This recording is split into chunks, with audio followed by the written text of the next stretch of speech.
Hey everyone. I apologize if you hear any background noise. That's the fan in the um, refrigerator or kegerator.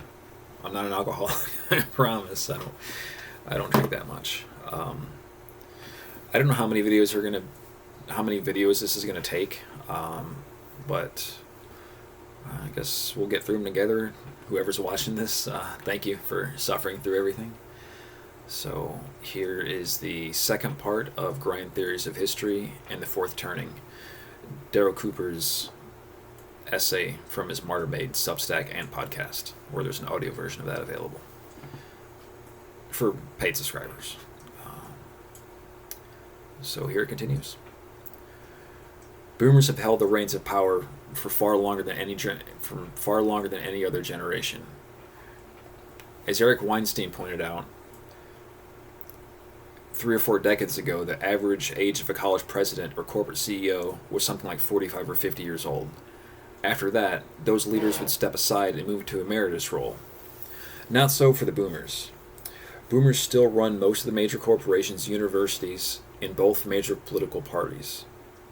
Hillary Clinton, Nancy Pelosi, Mitch McConnell, Donald Trump, and Joe Biden are all boomers. The GI's generation's first crack at the presidency came very early with JFK in 1961 at only 43 years old. But once the GIs came into their own, they held the office from 1969 until 1993, beginning with Nixon through Ford, Carter, Reagan, and Bush 1. Bill Clinton was the first boomer president. He handed the White House off to another boomer, Bush 2.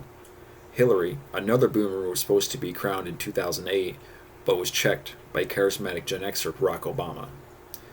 Tellingly, though, Obama staffed the upper reaches of his administration with boomers, from Secretary of State Clinton and John Kerry to the Secretary of Defense, Bob Gates, to his chief economic advisor, Larry Summers.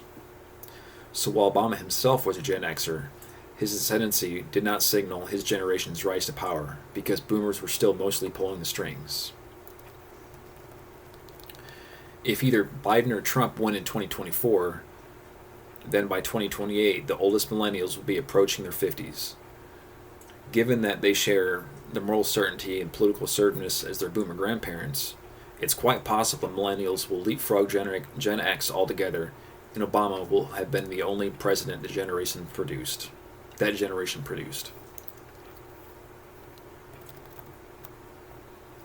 Every crisis results in a fundamental realignment of political and social authority. Not an adjustment, but a defining realignment. The conflicts that preceded and gave rise to this crisis will have been resolved, with a winner and a loser, and everyone on both sides will know that the dispute has been settled. New institutions will emerge to codify and implement the victory of the new regime.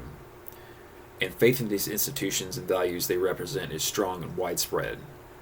Think 1950s America, when polls showed, even at the end of the decade, that over 90% of the population was satisfied with their individual lives and the direction of the country.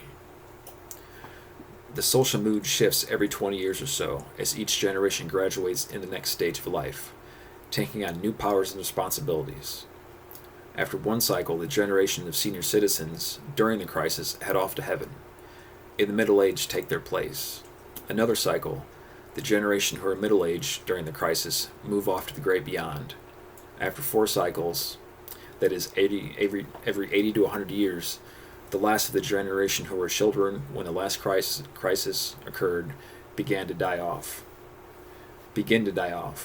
taking with them the living memory of the great events that gave us institutions, leaders, and value regimes that shaped society during their lives. No one is left who remembers these first-hand experiences, why things the way they are, why we do things the way we do, why institutions are structured the way they are, and etc. A crisis of legitimacy begins to build, and people take sides. A new crisis approaches, and the cycle repeats itself. But you're wanting me to address the elephant in the room. So this is Daryl Cooper speaking. Obviously through this whole time, but You'll understand, hopefully. By now, you're wanting me to address the elephant in the room. If a crisis occurs every 80 to 100 years, dating back to the 15th century, and the last one, World War II, happened 80 years ago, does that mean we're headed for catastrophe on that scale? Strauss and Howe published their book in 1997, and by now we've had enough time to judge whether their bold predictions about what would unfold in the years between then and now had come to fruition. So I think this is reading from the book. Sometime after the year 2005, perhaps a few years before or after, America will enter the fourth turning.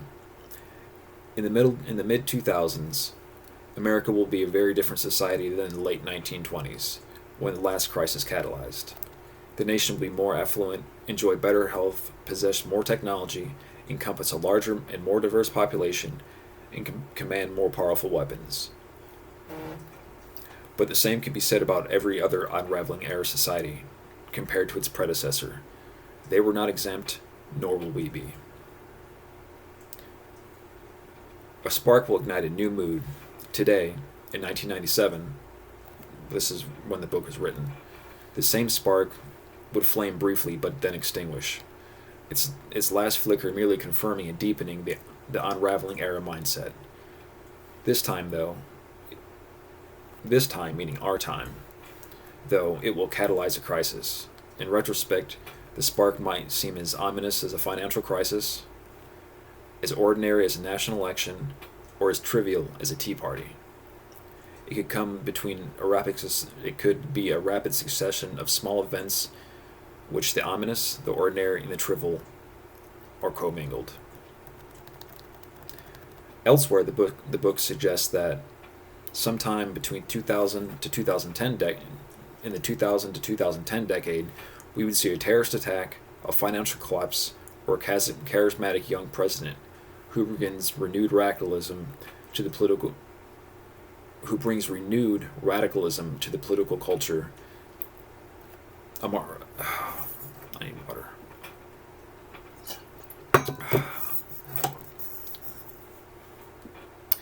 Alright, let's start over a little bit.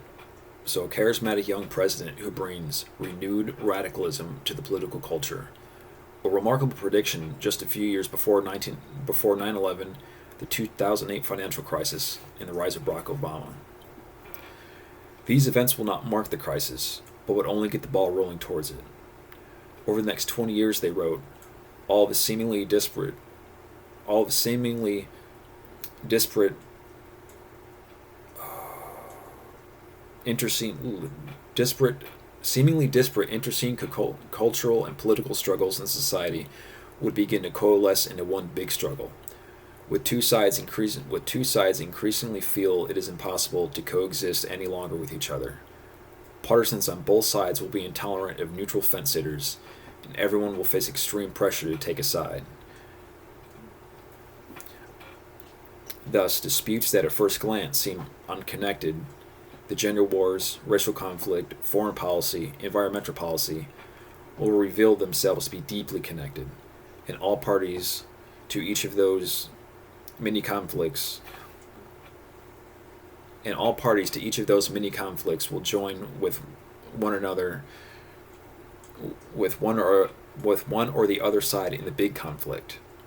Faith in institutions will collapse. Everyone will have a feeling that things cannot possibly keep going on this way. The problems will become so acute and unavoidable that people will be ready to embrace radical solutions that would not even be thinkable under the old rules.